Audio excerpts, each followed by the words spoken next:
What's up, everybody? Welcome to another episode of Virtuous and Victorious for Men with your host, Sandrine Quinja-Barins. On today's episode, we'll be discussing about breast cancer awareness and its effects on our countless life. With me today, I have Mrs. Gaia Munai and Mrs. Kgomotso S, who will be sharing their insight and story about the topic. Welcome, ladies. How are you doing? Thank you very much. We're doing good. Thank you. Could you please introduce yourself? Thank you. My name is Gaia Munai.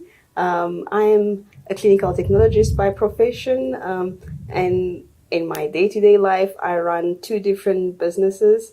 One is a renal dialysis center, which actually makes me very close to certain diseases that happen to people around us. Other than that, I'm also a society person. I'm a mother, a wife, I'm a relative, a friend, a sister. So I'm really a full part of society. Thank you. Thank you for having us. I am Kgomotso S, a clinical psychologist by profession. In our practice, we work with families that have special needs children in all forms, who we preferably refer to as differently able.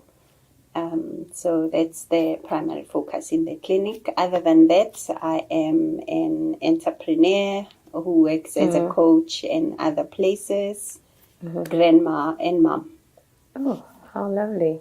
Has any of you encountered a journey of breast cancer, or maybe somebody in the family suffering from it? Is there a story that you would like to share with the audience? Like, how has it affected you, how it started, like from the diagnosis, treatment to recovery, for instance? I have personally encountered breast cancer in a very close family friend. In African culture, we actually call them relative as well, because we spent so much together growing up. She was like an aunt to me.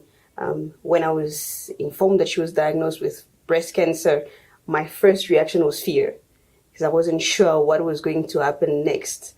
I wasn't sure what would be the next news that we were going to get. So it was personally a very scary journey to take. As I went to visit her, I saw how going through chemotherapy was actually making her almost deteriorate physically. So that was quite a scary experience. But I thank God that she actually beat the cancer.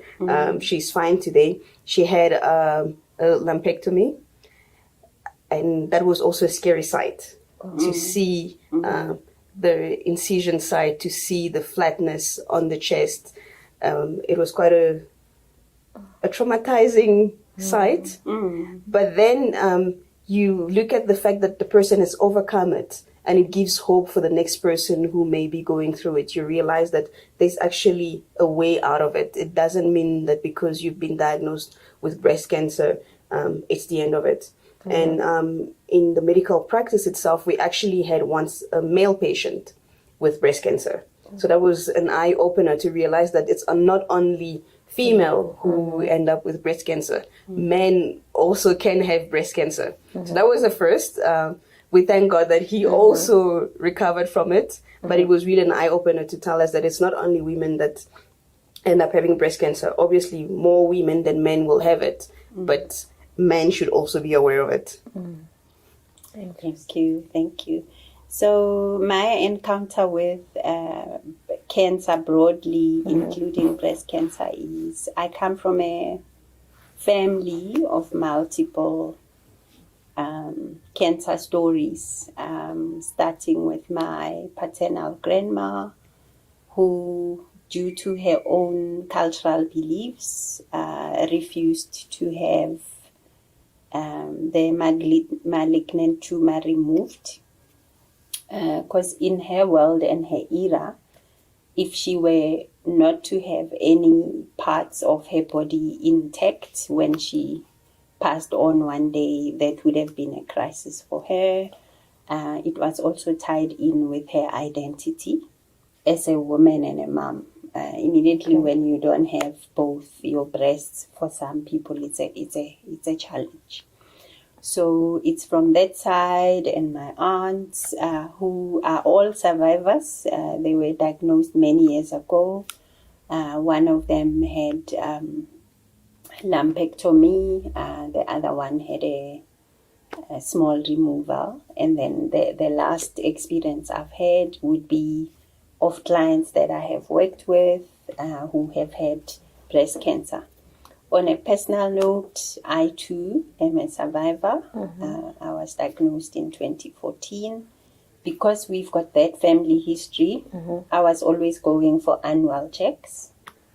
As a matter of fact, I thought, it's another checkup, and a few days later, I was told the lump was malignant, then had to go through surgery.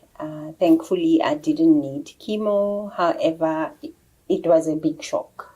I don't think I could have been ready for it, because in my mind, I was just going for a usual checkup and I would be done in a few minutes. So that really turned my life upside down. We'll go into how I used that later on in our conversation to rewrite the story. Yeah. So I would like to find out, though, as a clinical psychologist, how is it that patients who are diagnosed with breast cancer can be able to help themselves? This is a big news to get. If I myself have never gotten it, and I can imagine how it feels, and this is just from knowing people who have it. When you are diagnosed with breast cancer, how do you mentally and psychologically help yourself? Because this is a big news. This is a big change in your life. I'd like to hear that from you. Very powerful reflection question. I think the biggest part of the work when one gets diagnosed relates to how you process the diagnosis. You need to create space to process it for yourself first. Because remember, it touches on your identity as a person, as a woman, or even as a man, if you are a man, the one you made reference to. Once you've processed for yourself, you also have to work on a plan to disclose to people that can be your pillars of strength. Now, that's very challenging. Again, it's going to depend on how healthy your relationships with your family is, or if you do have family at all. If it's not family, it might be friends. And in the absence of that, it's about getting support elsewhere, whether it's within your community, your church, your spiritual world, where you do need people you can be open and vulnerable with. That's the first element I would highlight. Then comes practical things, depending on, remember, each person has a unique set of considerations to work through, depending on the stage of the cancer when you are diagnosed. If it has spread or not, you've got a different care plan than someone for whom it is found out much later. So if it's found early, you are in a lucky position that you probably still have a lot more time to turn things around, change your lifestyle, get treatment, get help, and bring your family and loved ones along. That's the tricky part. If it's found too late, your diagnosis work then relates to challenges with loss. When do you tell? Who do you tell? Who do you not tell? I remember in my case, I was diagnosed around October, which is exam time for most children in school, right? So my ex-hubby and I at the time had a difference of opinion on the timing of when we could tell the little one. But children are very perceptive. They read. If you live with them, they can read, they can see. mom's demeanor has changed, her eyes are looking red, or her skin is changing with radiation. My skin was changing and getting darker. So while we thought we were protecting her, she thought I had skin cancer because she could see some parts of my body that I thought I was hiding. So there are many considerations on timing, how you tell, and also getting support for those people. And then last, because we all live in families, it's got implications for the rest of your family members to check whether they are predisposed to and what they need to do differently from you. So to give you a practical example, let's say you get diagnosed at 40 or 50 and you happen to have nieces or children or other family members in their early 20s. If they are very close to you biologically, they will need to start their annual testing much quicker than waiting for 40 years. I don't know if I've answered the areas you needed me to reflect on them. Yes, yeah, I think you've answered it. One other interesting question that I have is, how do you then deal with children in an instance like that? How much do they understand? At which stage do you actually talk to them? How do you talk to a 7-year-old versus an 18-year-old in the household when you have something like that?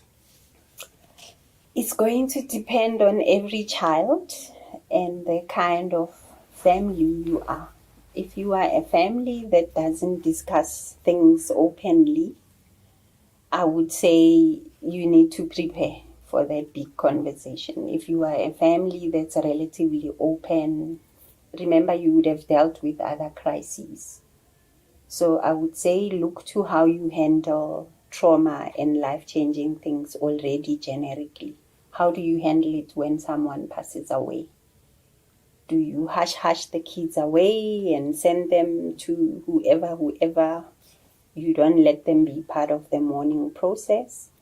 Or are you that open family where you will say, we've lost auntie so and so, or somebody has passed, if it's somebody close, and let them be part of the mourning process? It's similar. So I would say take your cue from what's normal and usual in your family.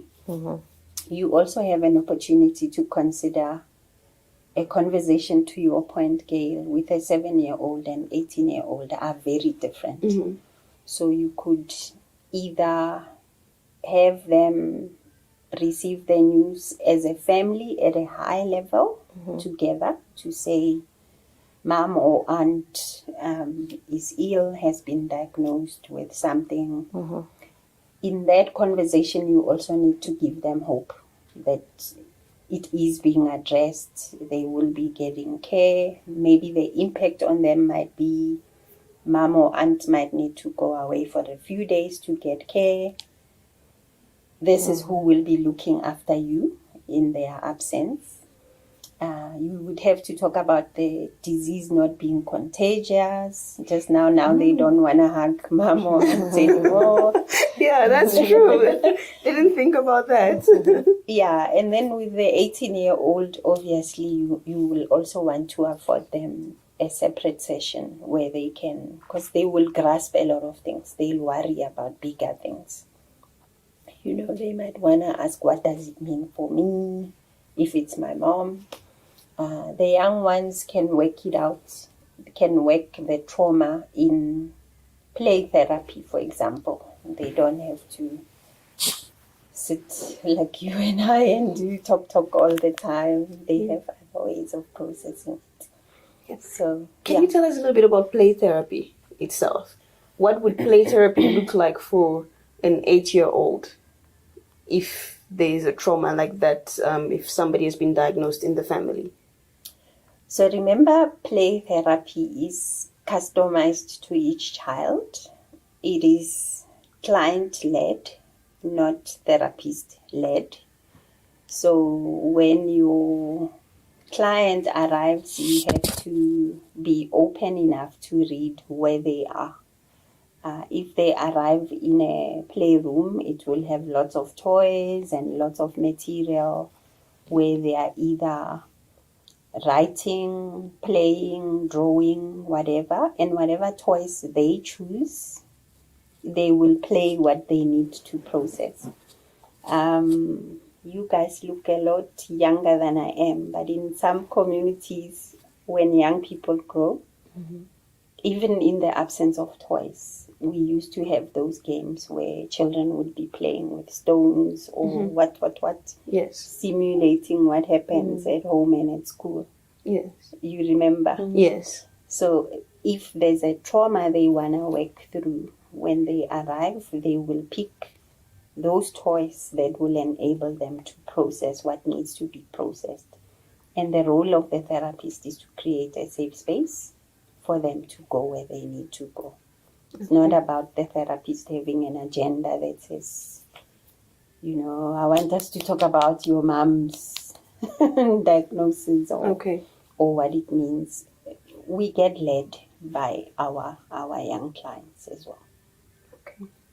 Actually, it's nice to know that there's help for them out there at their level as well. I know a lot of our family, especially for African people, we have this idea of therapy, which is very wrong. We don't understand what exactly happens in therapy, and we fail to take our children, our loved ones, for therapy because we don't understand what is going to happen in there. Is it that the child is going to sit in a room where they're going to try and hypnotize him? So it's good to demystify that and ensure that we all know that it's actually out there to help our children. So how do you then know that you've started developing breast cancer? We're going to pause. They need you to sit and... Yeah, and I also didn't want to look. Yes, yeah. No, she was just hinting. No, you don't have to look fully. We're just going to cut there and then restart. She was just hinting to me that they lost your face fully. No, it's fine. You were seeing my ponytail. On either side, fully. No, you don't have to. Okay. Yeah, okay. Back to you, Sandra. No, it's fine. So how would you encourage people to go for regular screening or checkups? Like, when do you know you have started to develop breast cancer, for instance? It's very challenging to find out that you are on that path without a formal diagnosis, because you don't always have symptoms. Some people might have fatigue that is unexplainable, where you haven't been to the gym, you haven't been working very hard, but you find yourself extremely tired most of the time. Other people, depending on what form of cancer it is, because remember, we are now talking about breast cancer, but nobody says it will occur by itself in one person. You might have other health conditions concurrently that you are dealing with. So it's good to do normal self-examination. There are lots of resources and articles and pamphlets that are developed by organizations that work with cancer, like the Cancer Association and many others. We all need to know how to self-examine every day when we take a bath, because most of the lumps are picked up first by the clients than the medical practitioners, really. So if you pick it up early, that's the trick. With early diagnosis comes more opportunity to identify and treat. The other thing to consider, like I said, if you are in a family that already has a risk and you know you are predisposed already, it's good practice to check often and earlier. So do your annual mammograms and whatever you need to do, so that if it's there, God forbid, you pick it up early. I'm sure you have seen other people in clinical settings. How else can people determine? So it's again, time to get help. again, I think it comes to checking yourself, like you say, self-checking. But as women, we have to remember to go for our annual checks as well, medically. There isn't just breast cancer. There's a whole lot of other things happening. And like I say to everybody, we actually have to go to our gynecologist once a year. We don't always do it, but it's important. You need to get your pap smear done. You need to get your mammogram done yearly if you are over 40. Okay, I was asked to cut so you could cough. Excuse. Are you reacting to the carpet or the spray on No, the carpet? he's reacting to the female conversations. I've been holding it. When you're ready, we're gonna cut there. Cool. Do you want water? No, I'm okay. Okay. He's just been holding it for too long. Okay. Yeah. Ready. So I want you to tell us a little bit about this pink punching bag over here. I just fell in love with it when I saw it, and to me it told the story. I noticed very early on with my diagnosis that while it had something to do with me coming from a family of people with breast cancer, a big part of my diagnosis had to do with leading a sedentary lifestyle. I wasn't moving enough. I was spending most of the time on the road, traveling to school, then to work, and repeating the pattern every day. Right. So there was very little time for me to move and get physically active. So the glove signifies a decision that I have to make every single day to move more, to get active. And it's a symbol when I have those low moments, that remind me that the same way my grandma and aunts have wrestled with breast cancer, I can too, and hopefully it does the same for other people. So there was a time when I was doing boxing classes, not because I love boxing, but to remind myself that I have to choose to move every single day, more like move for life. Every single day. Yeah, so that's where that comes from. Okay. One last question from myself. Do you feel that the fact that you are a psychologist already was helpful for you in dealing with breast cancer? Did you have more coping mechanisms, or did the medical side of it jump away the moment you were diagnosed? As much as we think our professions help us process life, we are all human. I had so many things to deal with. I was suddenly reminded, you've treated your work like it's the most important thing on earth, and it's not. Your kids are. Even though I knew I didn't want more kids at the time, when you get diagnosed and start treatment, for me it meant early menopause. And I found myself crying for those children I knew I didn't want anyway, but somehow that was an issue. So no, the psychologist had went out the door. I had to face the loss of many, many things in life as I knew it. And I had to wrestle with a lot of negative self-talk for many, many, many months, and also go see a therapist. So there's no way you can give therapy to yourself. When you are in crisis, you are in crisis, and you have to go see someone else. Yeah, so I wish I could say it counted, but Didn't count. don't think so, no. Yeah. Well, from me to everybody, really, thank you to all the therapists who are out there to assist us in moments of crisis. I, for one, have gone to the therapist countless times. I'm proud to say that because it has helped me be who I am, and it continues to help me.